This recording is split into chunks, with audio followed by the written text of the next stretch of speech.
You want to be awesome. You want your instructor to know you are awesome. But here's the thing. These tricks to being awesome will help you more than they impress your instructor. If you want to be successful at becoming a powered parachute pilot, you'll want to do the 5 things we'll talk about in this video. My name is Beisswenger, and I've been teaching people to fly powered parachutes for over 30 years. I was the very first powered parachute FAA certified flight instructor, the first powered parachute Gold Seal flight instructor, and the first FAA flight examiner for powered parachutes. Let's get to it. The very first thing you can do to impress your instructor is to come to flight training mentally prepared. But being mentally prepared can be difficult, and it's probably impossible to be completely prepared anyway. I mean, that's why you're going to a flight instructor, right? But there are specific things you could do that are high value and will make you look like the awesome flight student that you are. So what do I mean by mentally prepared? You're not going to want to hear this because it's not fun. Mental preparation means studying before you show up to fly. Many powered parachute training programs are short 2 to 3 week courses. That's more than enough time for flight training and testing in normal weather conditions. But 2 to 3 weeks is a compressed time in order to read and study everything you need to know for both a knowledge test and a check ride. That's why I developed a proprietary system that successfully works for people. It allows you to hit the ground running. It starts with a textbook that's available to anyone at poweredparachutebook.com. Reading the book is a fantastic start, but results get supercharged when combined with the Brainscape flashcards that I've developed for students. There's customized cards for both the knowledge test and the check ride. They make the process a lot easier. You don't have to use either that particular book or the flashcards. There are other ways to study, but training materials customized for learning about powered parachutes really speed up the learning process. However you get there, coming to class with a solid knowledge base will impress your flight instructor. But studying ahead of time also makes flight training easier for you. Here's how. Flight training can be draining, and studying for tests can be taxing all by itself. If you are trying to do both at the same time, you are making your own life difficult. So ideally, you want to study as much as possible before you show up for flight training. Now, there are snags in doing that. That's because some concepts are easy and some may elude you. But that's okay. Don't sweat it. Study the things that make sense and bring your questions or weaker areas to your flight instructor. Filling in those gaps is part of the instructor's responsibility. Just do what you can and show up as prepared as possible. Trust me, that will impress your instructor mightily. The second thing you do to impress your instructor is to come physically prepared to train. What do I mean by that? A lot of physical preparation means showing up to flight training rested, sober, and ready to go. No, I've never had an intoxicated student, but you don't want to be the first one. However, I have had students who were feeling under the weather for a flight training day. What impresses me then is when a student makes an honest self-assessment and decides that they aren't ready physically to fly that day, no matter how much they really want to. It's better to stay on the ground than to force yourself to fly when you aren't feeling up to it. There's another aspect of being physically ready to fly. This has to do with proper clothing. You want to be ready to fly for the climate and season. But there's a twist to this. Keep in mind that it's going to be a little chillier in a 35 mile per hour open cockpit aircraft just due to wind chill. If you get cold while flying, you won't learn anything. Instead, you'll be distracted and spend the flight just trying to put your discomfort out of your mind. Your progress will stall, and that won't impress you or your instructor. The other 3 things have to do with flying.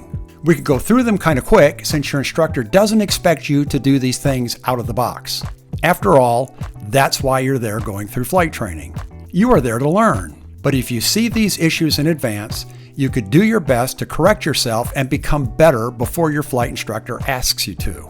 And awareness of the issue will impress your flight instructor all by itself. Let's start with a basic idea: overcontrol. Powered parachute response times are slow. After you make a correction, you need to wait a few seconds for the correction to take place. If you don't wait, it's easy to get into a situation where you aren't giving the powered parachute time to respond to your control input before you give it another input. The wing may begin rocking if you're over-controlling the steering. If you over-control the throttle, you will look like you are porpoising through the sky. If your instructor has the powered parachute rigged properly, it will want to fly true without a lot of control inputs. So just calm down and work a little slower. Believe it or not, that will impress your flight instructor. Managing your altitude is number 4 and is the second flying skill that will impress your flight instructor. It seems it would be easy, and it should be. But there are 2 things that are working against you during a flight in the pattern. The first is excitement and relief. If you've just accomplished a takeoff or a touch and go, the next step is to advance the throttle to full power. Modern machines climb fast, and if you aren't paying attention while climbing, it's easy to go over your pattern altitude. This is important at an airport since we share the sky with other aircraft, including airplanes. Our normal pattern altitude is 300 to 500 feet. The airplane pattern altitude is usually 1,000 feet. That means that if we climb past 500 feet, we risk getting in the way of airplane traffic. And frankly, airplanes don't have nearly the view that we have.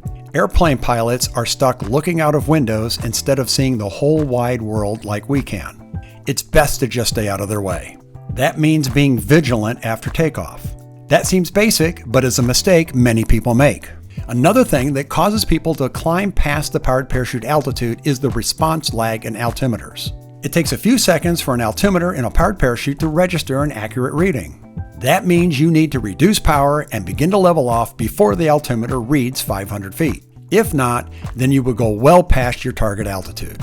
If you don't figure out the lag time after initially blowing past your altitude, then you may easily reduce your power too much and go below the target altitude before correcting again.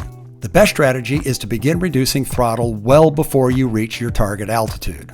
Hopefully you already know your RPM reading for level flight and aim to match that RPM setting shortly before your instrument reads your target altitude.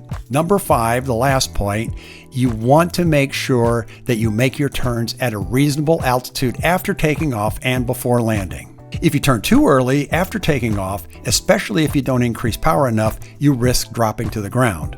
That's because you will sacrifice lift when turning at high bank angles. This is also true if you turn too steeply when descending to the ground while turning final. In both cases, you could find yourself descending into the ground, the trees, or something else you'd rather not impact with prematurely. Until you are really familiar with your powered parachute and know how it will behave during high banking maneuvers, it's best to keep those high banking maneuvers at higher altitudes where steep descents won't get you and your flight instructor into trouble. And there they are, the 5 big things that will impress your instructor the faster you pick them up. Don't worry if you can't do everything perfectly or even modestly when you first begin. You don't have to do any of these things on day 1. That's what a good flight instructor is for. A good flight instructor will work with you to get you to the finish line as long as you work with him or her. All of these things are easier to attain with the right program and the right instructor.